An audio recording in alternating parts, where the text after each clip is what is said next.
오늘 얘기할 거는, 첫 번째는요.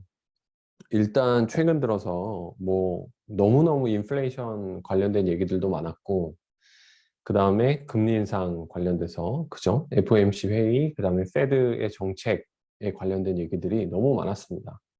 시장에서 굉장히 그러한 이벤트들에 주목하고 있었고, 실제로도 그거에 따라서 어떠한 움직임들이 좀 나타나고 있죠. 최근 며칠 동안은 또 마찬가지로. 근데 제가 항상 말씀드리지만, 저희 스터디를 오랫동안 하신 분들은 느끼시겠지만, 시장이라는 놈은 항상 어떻게 해서든 우리를 뒤통수 치기 위해서 준비를 하고 있다라는 거죠. 그래서, 추천드리지 않는 건 아닌데, 왜 너무 많은 기타 투자에 관련된 정보를 얻는 창구 또는 뭐 굉장히 많은 뭐 저희 말고도 굉장히 많은 다양한 접점을 통해서 여러분이 투자에 관련된 인사이트 또는 정보 또는 지식들을 접하실 텐데 실제로는 그런 지식들이나 그러한 어떤 시장 상황에 관련된 내용이나 단기적인 어떤 이슈들에 대한 해석들은 아무리 들어도 시간이 지나면 별 남는 게 없고, 두 번째는 실제 그게 그렇다고 해서 내 수익이나 퍼포먼스로 연결도 잘 되지 않고 그런 문제점들이 있다라는 거죠. 그래서 조금 너무 많은 불필요한 노이즈들은 좀 생략하는 게 좋다. 그리고 뭐 매일매일 업데이트되는 뭐 시장 상황에 관련된 내용 이런 거 절대 열심히 보지 말자. 왜냐하면 그런 걸 열심히 보면 볼수록 실제 내가 투자해서 올릴 수 있는 수익률하고는 반대로 갈 가능성이 높다 하고 계속해서 말씀드렸습니다. 그런 점을 좀 유의해야 될 것 같고, 그래서 우리는 항상 말씀드리지만 좀 긴 트렌드, 첫 번째는 긴 트렌드를 좀 보는 게 중요하다. 두 번째는 남들이 3개월, 6개월, 1년 후에 그것에 주목할 걸 미리 선점해 놓고 있으면 굉장히 마음이 편하다. 다만 내가 선점하고 있었는데 그거와 관련된 트렌드나 세상의 이슈가 발생하지 않는다면 그건 어쩔 수 없습니다. 그건 역시 투자에 따른 리스크라고 생각하고 받아들이시면 돼요.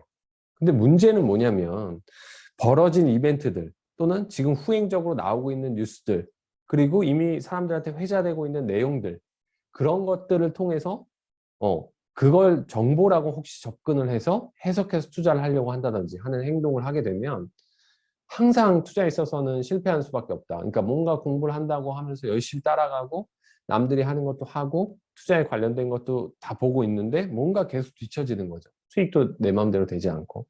그런 이유 중에 하나는 선수들은 그러니까 이른바 플레이어들은 그 시장에 나온 내용들보다 한 발 앞서서 훨씬 빠르게 움직이고 있다는 사실을 항상 인지해야 된다는 겁니다. 그래서 몇 가지 아주 유사한 형태로 흘러가는 패턴이 있는 것 같아서 저희가 이번 내용을 준비했는데,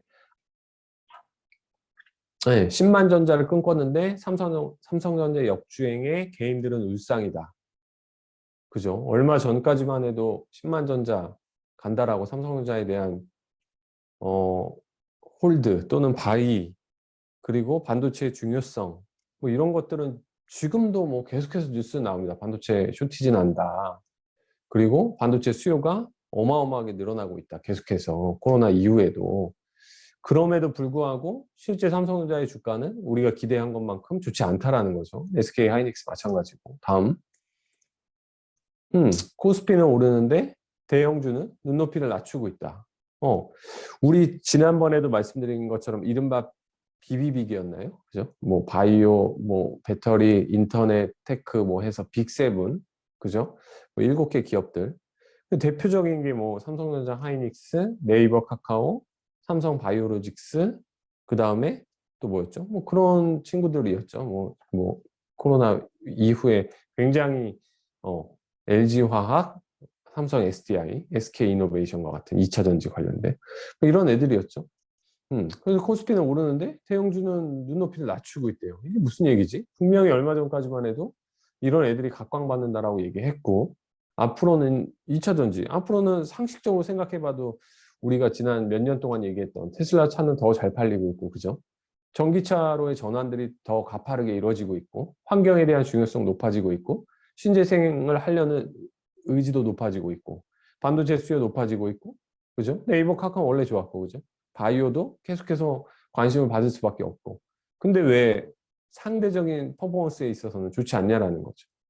그러니까 한번 고민해 봐야 될 타이밍이 됐다라는 겁니다. 이게 원래 말씀드린 것처럼 원래 저희가 2주 텀이었으니까 지난주에 했어야 될 내용이었는데 일주일이 연기되면서 지금 이번 주에 하고 있지만 분명히 뭐 일주일이라는 시차가 있지만 생각해 볼 필요가 있었다라는 겁니다. 다음. 답답한 대형주에 더 답답한 동학개미는 뭐 이렇다. 3천을 돌파하자마자 뭐 공매도 이슈가 있었고 뭐 어쩌고 저쩌고 했는데 막상 공매도 재개하고 나서도 지수는 계속 오르고 있고 반면에 뭐 우리가 좋아하는 특히 개인의 순매수가 높았던 특정 종목들 중에서는 아주 일부만 올라가고 있고 아주 차별화된 장세가 계속 되고 있다라는 겁니다. 다음 보여주세요. 그래서 봤더니 2020년 비교해서 2021년을 비교한 겁니다. 그래서 올 들어서 개인 투자자들의 주식 순매수 규모를 봤더니 유가증권 시장, 이른바 코스피 시장에서 작년 한 해 동안에 47조 4,910억 원을 순매수했는데 올해는 불과 6월밖에 안 됐는데 벌써 50조 7,020억을 순매수하고 있다는 얘기입니다. 벌써.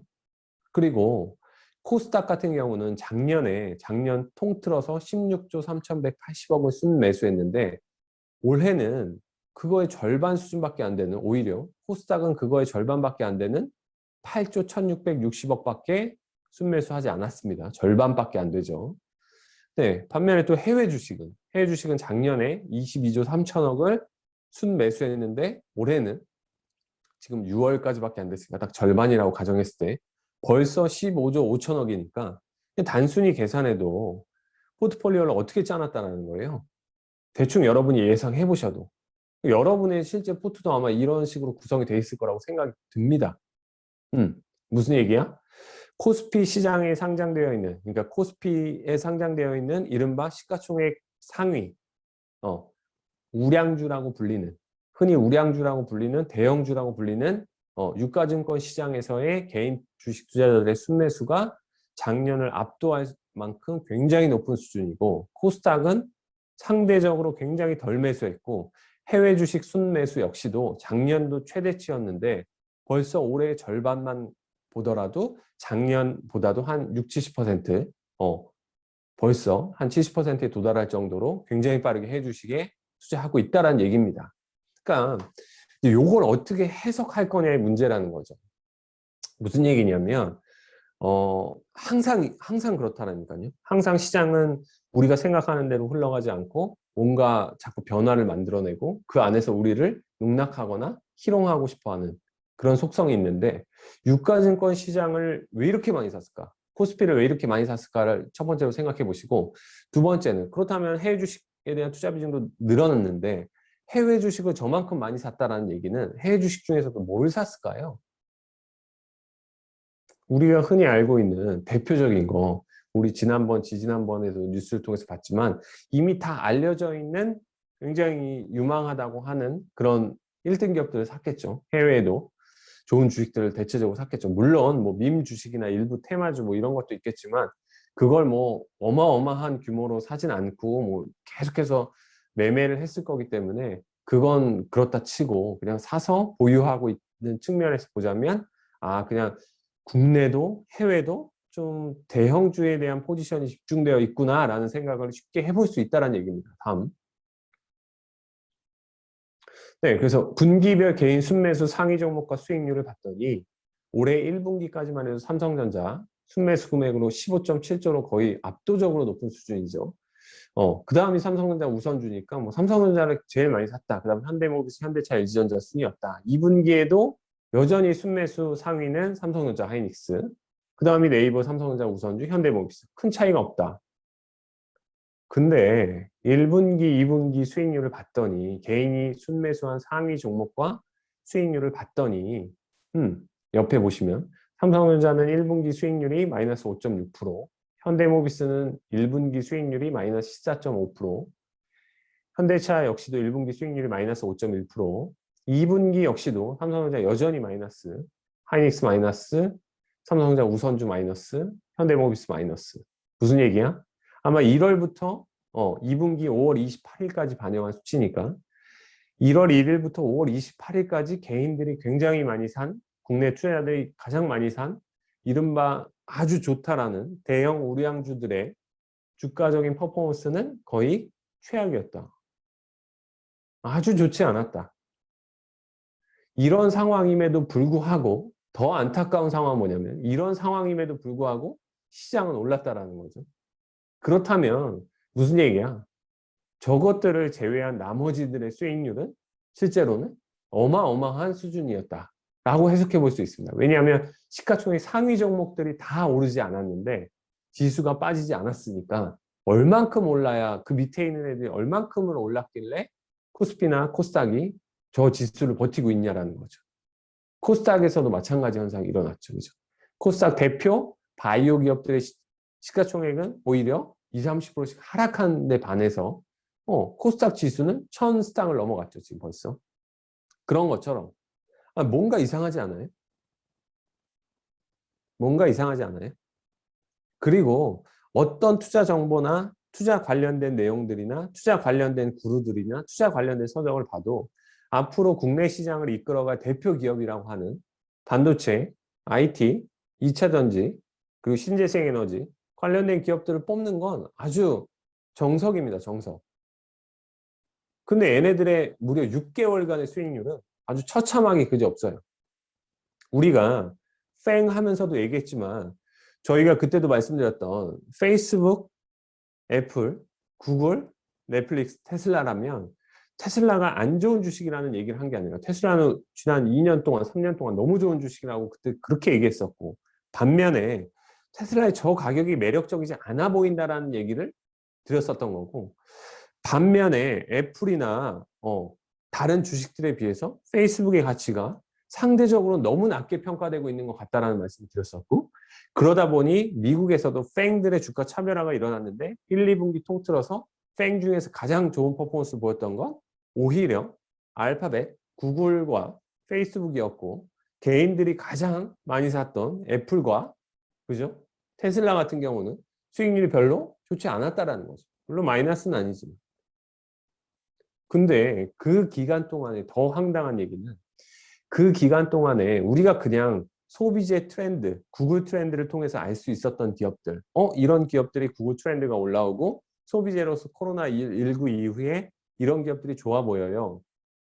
이거는 그냥 뭐 뉴스를 통해서도 알 수 있었고 그냥 이미 다 알고 있는 거. 뭐 예를 들어서 캠핑 관련된 거, 의류 관련된 기업들, 뭐 일부 트렌드적으로 올라오는 기업들, 그 다음에 뭐 음료 관련된 회사들, 그죠? 그 다음에 어떤 플랫폼 관련된 기업들, 이런 애들의 주가는요.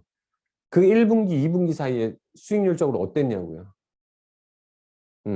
너무 편안하게 상대적으로 50%, 100%씩 다 상승한 반면에 개인 투자자들이, 특히 한국의 개인 투자자들이 굉장히 많은 포지션을 늘려놓은 이런 주식들의 퍼포먼스는 왜 좋지 않을까요? 제가 항상 말씀드렸잖아요. 삼성전자 그렇게 좋다는 뉴스가 계속 나오는데 그럼 그걸 모르니까 파는 거예요? 저 사람들은 그걸 모르니까 파는 거예요? 앞으로 메타버스의 시대가 오고 어떤 시대가 오고 어떤 시대가 오고 IT가 점점 좋아지고 디지털 센터가 늘어나고 하는 걸 몰라서 뭐 삼성전자를 팔고 하이닉스를 파는 거예요? 개인들만 똑똑해서 삼성전자, 하이닉스, 테슬라를 사는 거였어요? 아니라고요. 그러니까 좀 반대로 생각해 볼 필요가 있었다는 거죠. 지금 왼쪽에 보이는 올 들어서 개인 투자 주식 순매수 규모에서 딱 요 차트를 보면 만약에 여러분이 이제 그런 성향이 좀 있다. 내가 이제 돈을 버는 끼가 좀 좋은 친구다. 라고 하면 항상 나는 뒤통수 맞거나 아니면 남들보다 좀 한 발 앞서가는 패턴으로 투자를 하는 사람이다. 라고 했으면 저 뉴스를 봤으면 뭐에 투자하는 게 맞을까요? 어디가 개인이 가장 덜 매수된 상태입니까? 딱 봐도. 코스닥이잖아요. 그 얘기는 무슨 얘기죠? 오히려 굉장히 많은 사람들이 대형주, 1등 기업, 그리고 좋은 기업, 굉장히 큰 기업, 안정된 기업, 그리고 큰 변화를 얘기하는 기업들에 오리엔트되어 있고 다 거기에 동의하고 있는데 반해서 그 기업들의 주가 수익률은 굉장히 저조한데 왜? 아니 우리 같은 사람들까지 거기에 동의할 정도면 이미 선수들은 1년, 2년, 3년, 5년 전에 그걸 보고 들어갔다가 그게 현실화되는 시점에는 엑시트를 하겠지. 그걸 계속 들고 있겠어요? 그 얘기 했잖아요. 그죠? 그러면 반대로 무슨 얘기야? 지금은 말씀하신 것처럼 지금 뭐에 집중해야 되고 어떤 포커스를 맞추고 있었어야 돼? 1, 2분기 동안. 소형주에 투자해야 되고 어, 반대로 남들이 얘기하는 2차 전지나 IT나 뭐 디지털 센터나 뭐 큰 변화들, 신재생 에너지나 이런 것들을 얘기하는 굵직굵직한 변화도 그건 이미 엑시트하는 타이밍이었고 그 변화에 반대에 있는 오히려 코로나19 이후에 막대하게 풀린 유동성들이 밑에까지 스며드는 구간에서 살아남은 코스닥에 상장되어 있는 기업들 정도 또는 미국에서도 스몰캡 정도 미드캡 이하의 애들에 대한 퍼포먼스는 너무너무 좋을 수 있었다는 거죠. 왜? 개인들은 쳐다도 보고 있지 않았으니까. 그러면 이제 또 얘기해 봅시다. 그러면 이제 어떻게 될까요? 이러면 이제 가만히 보고 있는 거죠. 이미 저걸 저렇게 많이 사놨으니 삼성전자를 저렇게 많이 사놨으니 안 오르는데 다른 주식이 오르는 게 배가 아프죠. 일단은. 그리고 나는 거의 대부분이 저기에 들어가 있죠. 근데 갑자기 코스닥이 또는 아주 작은 스몰캡 기업들이 2배, 3배, 4배, 5배, 10배씩 오르는 종목들이 나온다고 해봅시다. 가정해봅시다. 그럼 여러분 어떻게 하시겠어요? 그럼 그때부터 다시 뭘 하냐면요. 그때부터 다시 소비재 및 소형주에 관심을 둔다니까요. 또 그제서야. 그럼 쟤네들은 어떻게 할까요? 2배, 3배, 5배, 10배 오르는 소형주를 팔고 다시 에이 도저히 안 되겠다. 다시 삼성전자 이거 맞아. 삼성전자를 내가 1년에 사서 뭐 10%, 20% 먹고 앉아 있어. 다른 중소형주들 막 10배씩 오르고 2배씩 오르고 있는데 저거 팔고 중소형주 가야지라고 하는 순간 다시 또 우리가 버리고 지속적으로 하락해 놓은 삼성전자나 하이닉스 같은 회사들을 또 밑에서 사서 담을 겁니다. 그러니까 단순히 이분법적으로 생각하기는 그렇지만 항상 과매도되어 있는 상태 그리고 과매수되어 있는 상태에 대해서 좀 판단하시고 정보라는 거 혹시 여러분이 접근하고 있는 정보라는 거 뭐 그 정보를 3%가 줬건 뭐 FN 가이드에서 줬건 아니면 여러분 리포트를 보건 아니면 증권사 방송을 보건 아니면 어떤 유튜브의 방송을 보건 그게 나왔다라는 건 이미 다 시장에서 플레이어 하는 사람들 사이에서는 이미 다 알고 하고 있다라는 얘기 아닙니까? 근데 저는 더 안 좋다라고 생각하는 건 뭐냐면 특히 방송인데 방송에서는 웬만해서 작은 소형주에 대한 얘기를 하기가 쉽지 않아요. 첫 번째, 변동성이 심하고 두 번째, 그러다가 대주주 문제들도 많고 국내 같은 경우 그런 게 굉장히 심하죠. 특히. 그래서 사실 굉장히 위험합니다. 그러니까 누가 봐도 이런 거 얘기해서 욕 안 먹고 물론 6개월은 주가 안 오를 수도 있어. 이렇게. 근데 삼성전자 안 오르는 걸 뭐라고 할 거야. 그럼 이제 뭐 외국인 공매도 또 얘기하겠지. 그런 또 핑계가 될 거리도 있고. 그죠? 근데 지금 혹시 코스닥에 있는 아주 작은 회사에 엄청난 베팅을 해야 됩니다라고 얘기하는 전문가가 있나요? 없다는 거죠. 오히려 그런 얘기를 해야 되는데. 근데 왜 그런 얘기를 안 할까요? 거기 나와서 그런 얘기 하는 애들이 아니라 실제 플레이 하고 있는 애들은 뭐 그런 이런 애들 그런 방송도 나오지도 않겠지만 실제 플레이 하고 있는 애들은 이미 다 그렇게 하고 있다는 얘기예요. 실제로. 그러니 걔네들이 올라가죠. 급하게. 그러니까 그걸 생각해 볼 필요가 있다는 거죠. 모두가 팽이라고 말하면 팽은 좀 멀리 할 필요가 있다고 항상 말씀드렸죠. 모두가 테슬라를 좋다고 갑자기 한 2, 3년까지만 해도 테슬라 뭐 이래놓고는 갑자기 테슬라 7배, 8배 오르고 나니까 전부 다 테슬라라고 얘기하면서 뭐 테슬람 나왔을 때도 그때 말씀드렸지만 막 기도한다고. 그러면 우리는 멀리 하자라고 얘기했잖아요. 삼성전자만 까면 댓글에 득달같이 나타나가지고 네가 뭘 하냐라고 하면 삼성전자 멀리 하자고. 그죠? 그런 성향을 좀 가질 필요가 있다라는 거죠. 근데 단순히 그 얘기를 들으려고 이 자료를 만든 건 아니고요. 한번 보세요. 이게 똑같은 일이 일어났기 때문에 그걸 반복해서 말씀드리는 건데 이건 이제 제가 올해로 이제 딱 이제 나이가 됐지만 한 사이클이 저도 돌았더라고요. 제가 2008년 금융위기 때 금융위기 지나고 나서 바로 회사 들어갔었고 그 이후에 발생된 변화들과 최근에 2020년에 코로나19 사태가 발생하고 나서 한 바퀴 돈, 이 사이클에서 굉장히 유사점을 발견했다라는 거예요. 근데 반드시 그렇게 된다라는 얘기가 아닙니다. 근데 왜 비슷하고 왜 반복되느냐에 대해서 여러분한테 말씀을 드리는 거예요. 한번 보세요. 다음. 그래서 2008년에는 금융위기라는 거였고 미국에서 서프라임 모기지에 의해서 발생된 금융위기였고 이번에는 전염병 사태인데 뭐 그걸 해결해 나가는 방법은 동일합니다. 그죠? 연준이 금리를 인하하고 시장의 유동성을 풀어서 그죠? 돈을 풀어서 바치는 거. 그리고 2008년에 비해서 2020년이 달라진 점은 뭐였죠? 코로나19를 처음에 무시하고 있다가 점점 전 세계적으로 확산되니까 아주 빠른 속도로 연준이 시장에 개입해서 시장의 폭락을 빠른 시간 안에 더 2008년보다도 더 빠른 시간 안에 방어해내고 V자 반등을 만들어냈다는 거. 그래서 과거처럼 반드시 된다라고 봤던 사람들은 또 농락했던 거죠. 왜? 2008년에 회복하는 데는 꽤 오랜 시간이 걸렸죠. 그죠? 근데 올해 코로나19 위기, 2020년 코로나19 위기는 완전히 V자였죠. 굉장히 빠른 속도로 위기를 진압해버렸죠. 돈의 힘으로. 그러니까 항상 과거와 똑같다고는 생각하지 말되 과거를 참고할 필요가 있는데 연준도 2008년보다는 더 발전된 모습을 보이는 거고 점점 위기에 대처한 능력들이 좋아지는 거고 그죠? 개인도 거기에 대응하는 능력들이 높아지는 거고 이렇게 생각해야 됩니다. 근데 사실 모양은 다 비슷해요. 그래서 여기는 좀 뭔가의 공통점이 있었다라는 거죠. 그 얘기를 말씀드리고 싶었던 거예요. 그래서 위기가 2008년에는 금융위기, 이번에는 전염병 위기였는데 위기 발생 다음을 한번 보시죠. 위기가 발생하고 나면 일단 그 전에 이미 안전자산에 대한 포트폴리오가 있었어야 되는데 사람들은 그제서야 안전자산에 대한 중요성을 강조하기 시작합니다. 이 위기가 생각보다 길게 갈 수 있어 라고 생각하면서 달러, 금, 현금 이런 안전자산에 대한 중요성이 부각이 돼요. 그리고 뭐 리스키한 위험을 즐기는 사람들 같은 경우는 아니야. 언제 저점에 투자를 하지라는 고민을 하면서 투자의 타이밍을 노립니다. 그럼 당연히 위험 자산에 대한 배팅을 조금씩 하겠죠. 그러니까 안전자산에 투자했다면 손해는 안 보겠지만 기회도 없는 거죠. 그죠? 위기가 발생하고 난 이후에 우리가 선택할 수 있는 딱 두 가지밖에 없습니다. 그죠? 다음. 위험 자산에 만약에 투자를 했다. 그러면 내가 지금 30% 빠진 상황에서 들어간 게 이게 맞는 건지 50% 빠질지 70% 빠질지 90% 빠질지 모르겠지만 그래서 뭐 분할 매수하라고 하잖아요. 어찌됐든 이번에도 뭐 아주 위기를 가뿐히 넘겼죠. 얼마 기간도 짧은 기간 내에.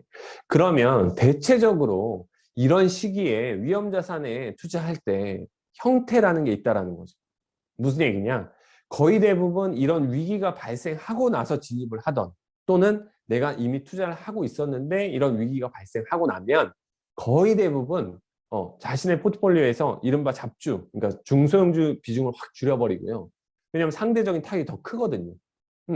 그런 애들은 부도날지도 모른다는 리스크도 있고 위험하다는 생각이 본인 스스로도 듭니다. 금융위기 때도 마찬가지고 이번에도 마찬가지고 뭐 시가총액 막 300억, 400억까지 빠지는 뭐 이런 기업들을 보면 얘 진짜 부도나는 거 아니야? 뭐 이런 마음에 그런 기업들을 정리해요. 그리고 사람 심리가 그래 나는 뭐 물타기를 하든 뭐 더 투자를 하든 하는데 되도록이면 좋은 기업 그래도 망하지 않은 회사 코로나19 이후에도 망하지 않은 회사에 투자해야지라는 아주 심리적인 어떤 메커니즘이 작동을 합니다. 그러니 상대적으로 위기가 발생돼서 리커버리가 되는 구간을 보면 항상 당연하겠지만 대형주 및 우량주 위주로 회복이 먼저 일어납니다. 그럴 수밖에 없어요. 그리고 그때도 예전에 우리 캠프에서도 말씀드렸지만 일단은 이런 위기가 발생하면 정부에서 어떠한 큰 위기에 대한 대처가 나오기 때문에 그럴 때 나오는 정책 이런 것들은 굉장히 큰 얘기들이 많이 나와요. 코로나19 이후에도 뭐 얘기 나오는 게 무슨 얘기예요? 거의 대부분. 경기를 어떻게 하면 다시 살릴 수 있고 다시 어떻게 하면 제대로 돌아갈 수 있을까에 대한 얘기를 하기 때문에 큰 정책들에 대한 얘기들이 나옵니다. 그러다 보니 거의 대부분 그런 거에 대한 수혜를 대형주들이 누릴 수밖에 없어요. 그러니까 개인의 심리도 그쪽으로 작동하고 이거는 기관들 역시도 마찬가지입니다. 기관들의 포트폴리오도 역시도 당연히 저런 쪽에 더 우선 비중을 높일 수밖에 없어요. 포트폴리오 방어 차원에서. 그러면 이제 이런 단계가 계속 일정 부분 이어집니다. 그러면서 다시 한번 폭락하는 구간이 오느냐 마느냐를 가지고 논란이 있지만, 그죠? 한번 대형주들이 리커버리를 하고 난 상태에서 다시 폭락이 오느냐, 2차 폭락이 오느냐 안 오느냐의 논란이 있고, 안 오면 유동성으로 그걸 틀어 막아가지고 안 오면 어디까지 지속되느냐의 문제가 있는데, 그러는 사이에 우리가 알고 있는 것처럼 개인 투자자들의 위험자산 시장으로의 유입이 아주 가팔라집니다. 우리가 지금 봤던 것처럼 지난 몇 개월 동안 거의 1년 넘게 봐온 현상처럼 개인들이 주시장으로 막 몰려드는 거죠. 근데 말씀드린 것처럼 그 개인들 역시도 성향이 대형주나 우량주에 들어오고 싶지, 그리고 초보 개미가 많이 유입이 되잖아 이런 시기에는. 그럼 당연히 대형주에 포지션을 많이 가져갈 수밖에 없지. 이들이 아무것도 모르고 리서치도 잘 안 된 중소형주에 대한 비중을 처음부터 확 늘리기란 굉장히 어렵다라는 거죠. 그러니 앞서 말했던 것처럼 우리 그때 얘기했던 것처럼, 그죠? ARK 사태, 그다음에 한국의 자문사 7공주 사태 똑같습니다. 그때랑 지금은 똑같다라고 계속해서 말씀드리고 있는데, 그러다 보니 이번에는 그 자문사 7공주가 비비빅으로 바뀐 것뿐이죠. 그러니 그런 대형 우량주들, 이른바 전기차 시대로의 전환, 그다음 신재생 에너지, 2차 전지, 그다음에 반도체, IT로 불리우는 반도체 시대. 이러다 보니 당연히 우리가 좋아하는 그런 대형주로 쏠림이 심하게 나왔죠. 한 6개월, 1년 동안은. 그러고 나서 거기에 이제 다 들어왔어요. 모두가 이제 그런 세상이 올 거라고 기대했고. 그리고 거기에 다 밀어 넣었어요. 자, 그러면 그 넣었을 때 그건 우리가 넣고 있는 그 구간에 누구는 팔았을 거 아닙니까? 아니, 물론 개인이 팔았을 수도 있고, 연기금이 팔았을 수도 있고, 누가 팔았는지 모르겠지만, 그 판 사람들은 어디로 갔냐. 두 번째, 그러고 나서 대형주라는 게 더 이상 이제 또 2008년에도 그랬지만 이제 더 이상 연준이 금리도 더 내리지 않고 위기가 이제 어느 정도 봉합됐다라고 생각이 되고, 그 다음에 과잉 유동성으로 인한 문제점들이 자꾸 나오고, 그러니 뭐 테이퍼링이니 뭐 금리 인상이니 뭐 인플레이션이니 뭐 이런 논란이 있다 보니까 이제 돈을 계속 푸는 행위는 이제 점점 뭐 줄이려는 논란들이 일어납니다. 그게 언제인지 시기의 문제지만, 그러다 보니 대형주를 계속해서, 그리고 개인까지 가세했던, 아주 저가일 때 개인까지 가세했던 그 힘들이 점점 약해져요. 그러면 우리가 흔히 생각하는 꾼들은 여기에서 더 이상 먹을 게 없다는 사실을 아주 빠르게 인식을 합니다. 여기서 굉장히 높은 수익을, 위기 초기에는 삼성전자를 사도, SK하이닉스를 사도, 2차 전지주를 사도 50%, 100%씩, 현대차, 기아차를 사도 100%씩 먹을 수 있었는데, 지금 이 상황에서 뉴스로는 계속해서 현대차가 잘 팔린다, 미국 시장 내 점유율이 높아진다, 차는 없어서 못 판다, 반도체는 계속해서 쇼티지다, 그죠? 전기차 시대로의 전환은 빨라진다, 2차 전지도 앞으로 전기차 시대가 빨라지니까 어마어마해질 것이다, 기대감이 높아진다는 뉴스는 계속 나옵니다. 근데 이제 주가의 상승하려면 계속해서 낮아지는 거죠. 그거를 밀어 올려줄 만한 유동성은 뿜어내지 못하니까. 그리고 이미 생각하는 메이저들은 거기에서 나올 수 있는 퍼포먼스가 높지 않다라는 사실을 인지하기 시작합니다. 그러면 뉴스로는, 경제 공부를 처음 한 사람으로는, 주식을 처음 접한 사람 입장에서는 나는 공부해서 맞아, 내가 생각해도 전기차 시대에 올 것 같아, 그렇지, 반도체 시대는 더 크게 열릴 거야 라고 공감하는데 반해서 이미 선수들은 다 나와서 다른 쪽에 앞으로 이제 뿌려놓은 유동성에서 덜 수혜를 받았거나 이제 살아남기만 하면 과잉 유동성으로 인해서 중소형주들도 영업이익이 50억 벌던 애들이 100억 정도 벌고, 100억 벌던 애들은 2, 300억 벌고, 그 안에서 보석 같은 애들이 이제 막 찾기 시작한다라는 거죠. 얘네들이. 왜냐하면 그래야지만 자기네 포트폴리오에서 퍼포먼스를 높일 수 있으니까, 수익률이 높아지니까. 작년에는 대형주만으로도 50%, 100%, 그러니까 펀드 수익률로 따지면 막 30%, 50%를 해냈는데 올해는 대형주 깔아놨더니 10%도 안 나온다라는 거죠. 자, 그러니 우리가 흔히 말하는 순환매라는 게 나오기 시작합니다. 그래서 얼마 전에도 뭐 경기 민감주가 뭐 맞는 거냐, 아니면 성장주가 계속해서 가는 거냐, 성장주가 지금 잠깐 쉬고 있는 거냐, 아니면 뭐 조선화학, 철강 같은 경기 민감주로 가야 되냐, 이런 논란이 일어난다는. 그러면 항상 말씀드리면 이런 논란이 일어난 이유는 뭐냐면 이탈이 일어나기 시작했다라는 겁니다. 대형주에서 누군가 이탈하고 있다는 얘기예요. 왜? 저기 싸 보이는 저런 애들을 먹으러 가잖아요. 좀 더 수익률이 높을 것 같은 쪽으로 가자는 겁니다. 어차피 돈은 풀렸으니까. 어차피 조선화학 철강을 사도 쟤네들도 영업이익이 2배씩은 느니까. 삼성전자 하이닉스도 늘지만 페이스북, 애플, 애플도 늘지만 넷플릭스, 테슬라도 늘지만 그동안 10년 동안 안 보고 있던 철강도 늘다는 거예요. 건설도 늘고 화학도 는다는 겁니다. 돈이 풀렸으니까. 그러면 순환매로 이제 계속해서 대형주로 또 순환매를 돕니다. 그러고 나서는 또 뭐냐? 그것도 다 목까지 찼어. 그럼 이제 어디로 갈 것 같아요? 그거보다 더 작은 업종들로 가는 겁니다. 근데 이렇게 하기가 사실상 개인으로는 굉장히 힘들다는 얘기예요. 이걸 개인이 어떻게 쫓아갑니까? 막 성장주 했다가 갑자기 경기 민감주로 갔다가 그랬다가 다시 일부 성장주, 최근에 성장이 계속해서 나오고 있는 네이버, 카카오 같은 이런 애들만 남기고 삼성전자, 하이닉스, 뭐 기타 모비스, 현대, 기아차, 그다음에 애플 이런 거 작년에 많이 오르는 이런 애들 다 팔고 순환매 갔다가 미국에서도 시크리컬 기업들 했다가 또 소비재 했다가 중소형주 했다가 이걸 할 수 있습니까? 못해요. 못한다라는 거죠. 근데 이제 못하는 것까지는 저도 이해를 하는데 문제가 발생해요. 무슨 문제가 발생하냐? 그러면 이제 보세요. 대형 우량주에 여전히 머물러 있는 투자자들은 누구일까요?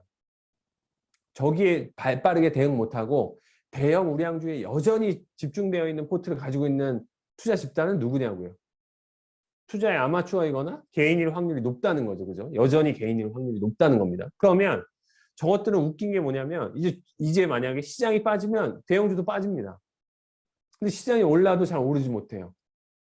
그러니까 근데 개인은 그것만 갖고 있어요.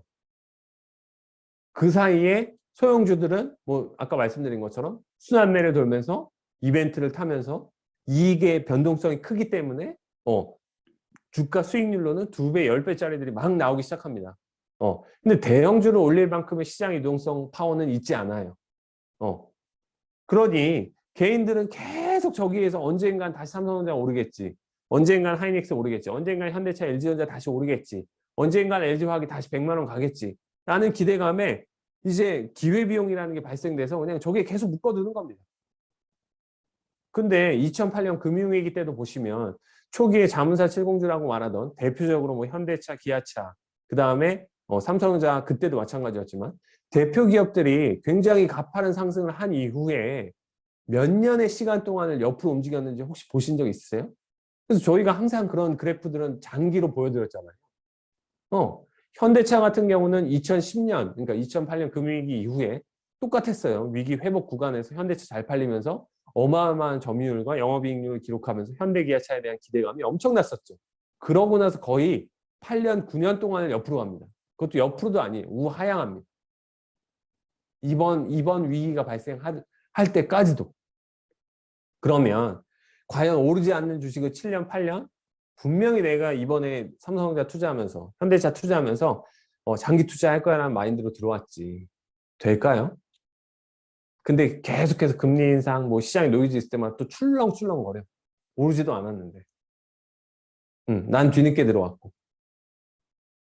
자, 이게 문제라니까요. 그러니까 이게 여기서 이제 각자 선택이 나와야 되는데 저는 한국 시장에 장기 투자는 굉장히 무모한 짓이다라는 걸 빨리 눈치챘고 당연히 저 역시도 장기 투자 해야 된다고 생각하는 사람이었고 그 신념을 엄청 지키려고 노력했었고 그게 맞다라는 역사적 데이터와 책들을 통해서 알고 있었고 그런 회사에까지 다녔으나 이게 반드시 내 돈을 벌어주지 않는구나. 그리고 한국 시장에 이게 꼭 들어맞지 않는구나. 그리고 왜 미국 시장에서 성립된 얘기를 한국에 가치 투자라는 사람들이 이상한 방법으로 들여와서 왜곡시키고 있을까에 대해서 고민해보고 나니까 그게 답이 아닐 수 있다는 생각을 했던 겁니다. 그래서 우리가 지난 코스피 10년을 만들어서 계속해서 막 나눠드리고 그 그래프를 절대 잊지 말라고 말씀드렸던 이유 자체가 그 이후에 일어난 한국 주식시장에서의 변화를 한번 리마인드 해보시라는 얘기예요. 오랜만에. 그러면 어떤 기업들이, 어떤 현상들이, 어떤 이벤트들이 일어났는지를 여러분이 알고 계실 거란 얘기입니다. 그러면 좀 준비가 돼요. 그러면 또 최근에 시장의 움직임이 이해가 되고요. 근데 그걸 안 해본 사람은 나 삼성전자 사고 막 이렇게 좋은 주식들을 샀는데 업종 대표주를 샀는데 이거 왜 안 오르는 거야? 그리고 저 밸류에이션도 말도 안 되는 저거 PER도 막 50배, 100배짜리 저런 중소형주들 저런 거 저런 쓰레기 같은 주식 저런 거 왜 오르는 거야? 내 주식은 안 오르고. 그래서 계속 뭐 황당한 이제 자기만의 논리에 빠져서 뭐 공매도 또 얘기하고 뭐 이렇게 허송세월을 보내게 된다는 거죠. 그죠? 시간이 돈인데, 그죠? 그래서 잘 생각해 보시면 첫 번째는 항상 위기 이후에는 대형주가 가는 국면. 당연히 그럴 수밖에 없다. 엄청난 위기가 발생했는데 중소형주에 내 재산을 올인하는 사람은 나올 수가 없죠. 시기적으로도. 어느 정도 위험 국면이 마무리되고, 그죠? 위험 국면이 마무리되는 구간에서 수익률이 좋은, 대형주가 수익률이 좋았으니까 펀드나 기관 자금으로도 자꾸 그 돈들이 몰립니다. 이번에는 개인 투자자들이 활약을 하긴 했지만, 그러니 계속해서 그 인기 있는 주식을 계속 사요, 자기네들이. 그게 빅세븐이었고, 비비빅이었고, 자문사 70주였고, 미국으로 치면 ARK였고, 그랬던 거라는 거죠. 근데 그 돈들이 더 이상 들어오지 않고, 이제 그 주식을 보유했던 5년, 10년 동안 보유했던 사람들이 이익 실현을 하고 다른 쪽으로 가버리기 시작하면 더 이상 받쳐줄 돈이 없으면 수급이 빠지면서 주가는 오르지 못하는 현상들이 나타나는 거죠. 똑같아요. 국내든 해외든. 그리고 2008년이든 2020년이든. 모습이 똑같다는 얘기입니다. 그게 기간적으로 몇 개월이냐, 정확하게 얼마였냐, 그 다음에 그 다음의 모습은 어떠냐. 뭐 이런 정도의 차이는 있을 수 있습니다. 그리고 그렇다고 해서 이게 반드시 그 공식대로 된다는 얘기도 아니에요. 그렇지만 한번 생각해 볼 수 있는 현상이라는 거죠. 그리고 최근 또 그게 들어맞고 있다는 얘기입니다. 그래서 아까 말씀드린 것처럼 위기가 발생하고 나면 위기 초기에는 위기를 해결하기 위한 거대한 담론들이 나와요. 그게 무슨 얘기예요? 거의 대부분 정부의 정책과 관련된 얘기예요.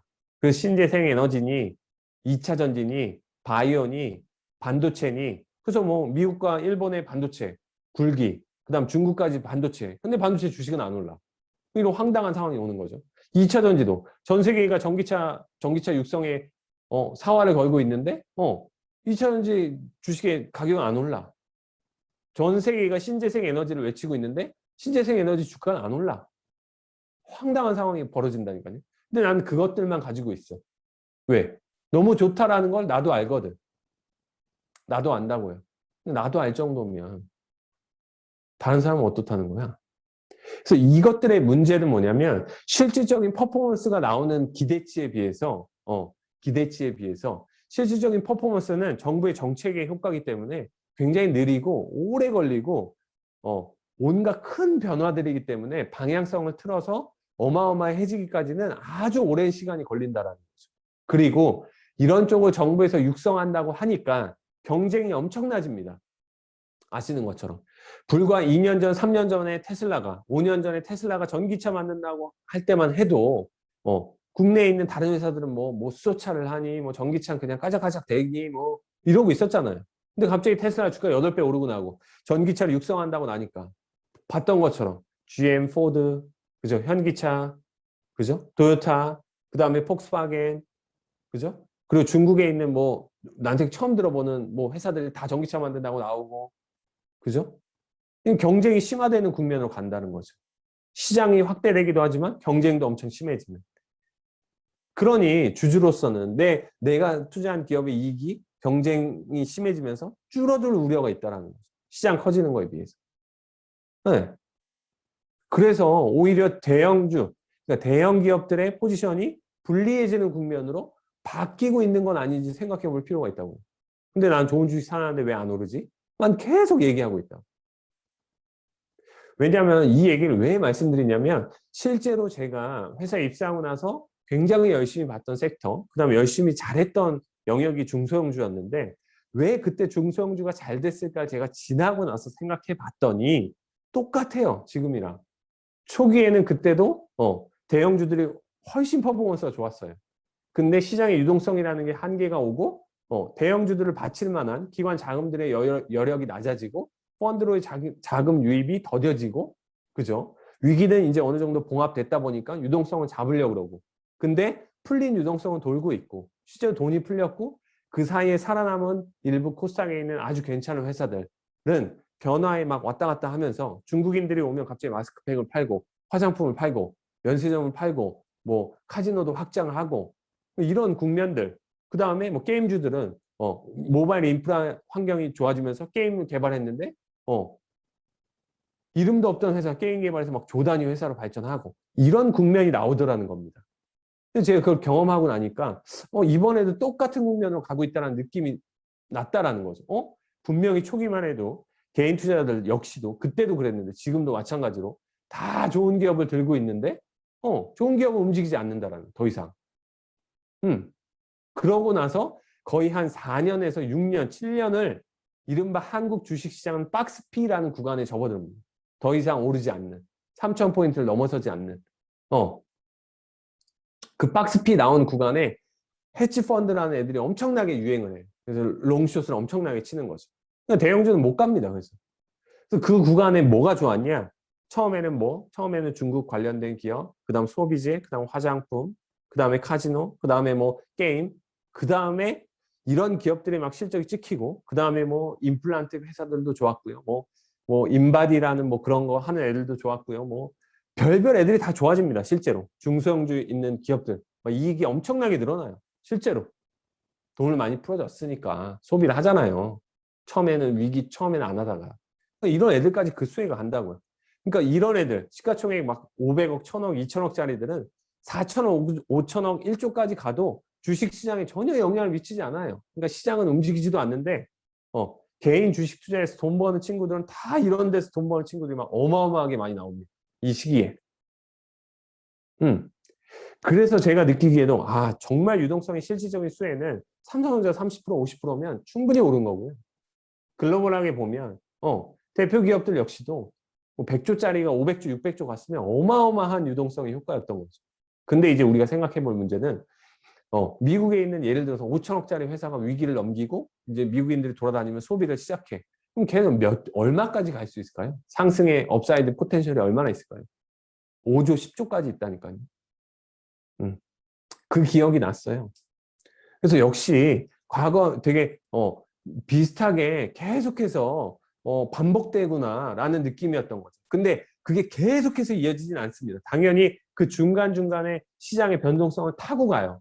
그래서 되게 어려운데 확실히 기회는 중소형주에 많다라는 거죠. 근데 여전히 전문가들은 시장 얘기하고 있고 금리 인상 얘기하고 있고 인플레이션 얘기하고 있고 대형주 얘기하고 있고 뭐 2차 전지 얘기하고 있고 전기차 시대 얘기하고 있고 신재생 에너지 사라 그러고 이런 얘기하고 있다고요. 아주 본인들이 불리하지 않은 편안한 얘기만 하고 있다는 거죠. 근데 저처럼 필드에서 정말 투자를 하고 있는 사람들의 입장에서는 어떠냐면 이런 건 별로 이제 눈에 안 들어온다는 거죠. 확실히. 메리트 없다고 말씀드렸잖아요. 별로 눈에 안 들어온다니까요. 이제 위기는 완전히 잦아들었고 그럼 이제 막 톡톡 튀는 애들 찾아가지고 열심히 해야죠. 뭐 삼성전자 사서 돈 언제 번다고 삼성전자 사고 있습니까? 그러고 나서 2, 3년이 지나고 나면 아마 막 어떤 특정 섹터 또는 특정 기업에 투자해서 2배, 3배, 10배씩 버는 뭐 개인 투자자들이 나오기 시작합니다. 항상. 이게 되게 비슷한 패턴으로 간다라는 거죠. 네. 그래서 한번 잘 보세요. 다음.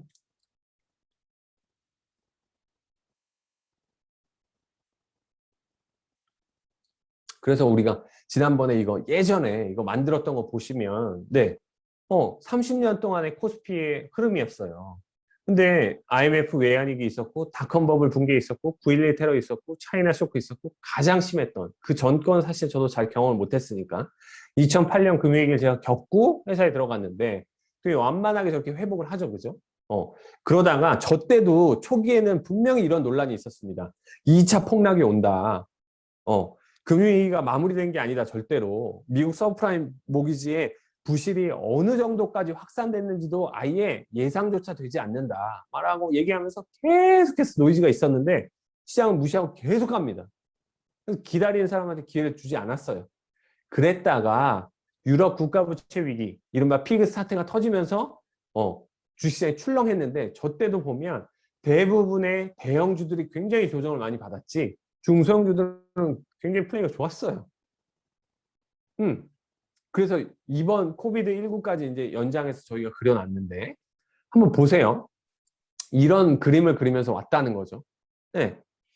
차이나 쇼크가 발생하고 난 이후에도 보면 굵직굵직한 얘기들이 일어납니다. 뭐 중국 서부 개발을 대개발을 해서 도시화하겠다.